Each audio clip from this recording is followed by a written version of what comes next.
মুক্তিযুদ্ধ বাংলাদেশ ধর্মনিরপেক্ষতা এবং নারী-পুরুষ নির্বিশেষে সম অধিকারে বিশ্বাসী সবাইকে সিভিক ইনসাইট চ্যানেলের পক্ষ থেকে স্বাগতম। বাংলাদেশ একটা সময় ভারতেরই অংশ ছিল।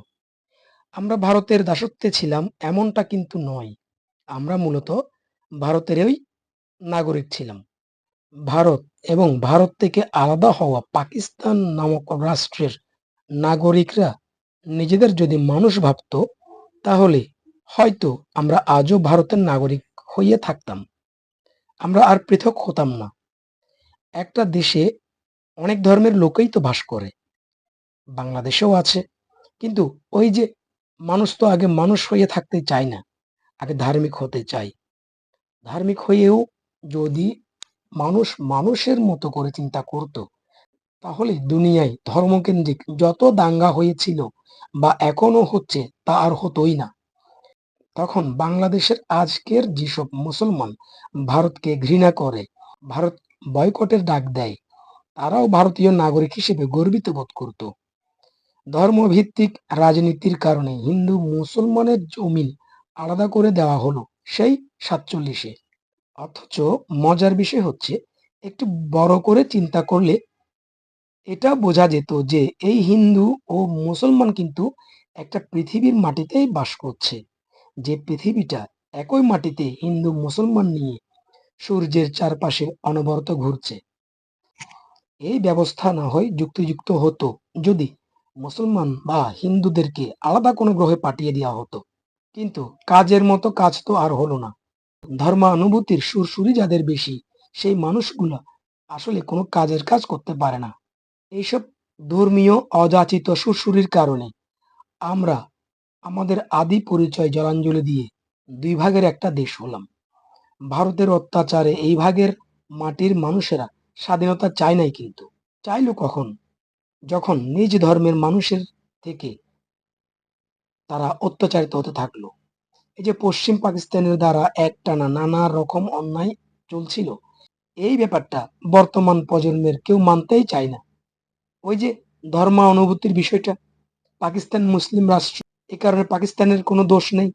পাকিস্তান একেবারে মাসুম। পাকিস্তান যত অন্যায় করুক না কেন তা তারা মানতে রাজি নয়। পাকিস্তান বাংলাদেশের উপর অন্যায়ভাবে অত্যাচার করলো, সেটা তারা মানবে না। তারা ৩০ লাখ মানুষকে মারলো, সেটাও ভুয়া বলে এই দেশের পাক প্রেমীরা অস্বীকার করে। তারা বলে না, ৩ লক্ষ মরেছে। আচ্ছা ভাই, ৩ লাখ হই ধর, ৩ লাখ মুসলমানকেই তো মেরেছে। পাকিস্তান আফগানিস্তানে হামলা করলো কিছুদিন আগে, ইসরায়েলের পতাকা গায়ে রেখে ধ্বংস করে দেয় যে মুমিনরা, তারাই দেখি তখন আবার চুপ।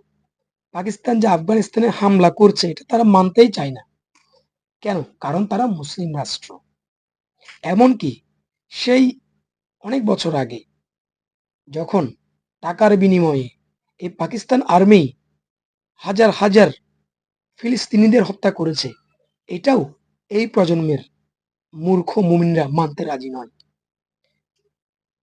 যারা আজকের দিনে এসে মনে প্রাণে পাকিস্তানকে ধারণ করে, ওরা ভুলে যায় যে ওদের রক্তে ব্রিটিশ ভারত ভূখণ্ডেরই রক্ত বইছে। ওরা ভুলে যায় যে বাংলাদেশ নামক রাষ্ট্রটা ছিনিয়ে এনেছি আমরা ভারতের কাছ থেকে নয়, বরং পাকিস্তানের কাছ থেকে। যাই হোক, এইসব আলোচনা মাথার মধ্যে ঢোকার জন্য এক চিমটে ঘিলু লাগবে। একটু উদার চিন্তা করার মতো মন মানসিকতা লাগবে, যেটা আমাদের দেশের অতি ধর্মানুভূতি মানুষদের মধ্যে পাওয়া যাবে না। এখন আমার এইসব কথাতে তারা রাগ করবে, তারা গোস্সা করবে, আমাকে গালি দিবে, বলবে তুই ভারতের দালাল, তুই মোদির ছেলে, কত কিছু। আরে ভাই, তোমরা বলো, তোমরা বলতেই পারবে, এতটুকুই তোমাদের জোর। কারণ তোমার মুখে তো আর আমি বন্ধ করে রাখতে পারবো না। কেননা আমরা যারা উদার মন মানসিকতায় বিশ্বাস করি, তারা অন্যের সমালোচনা নিতে জানি। আমরা অন্যকে সমালোচনা করার সুযোগ দিই রে ভাই। কারোর টুটি চেপে ধরার মন মানসিকতা যারা অসাম্প্রদায়িক, উন্মুক্ত মনা, এদের মধ্যে তোমরা পাবে না।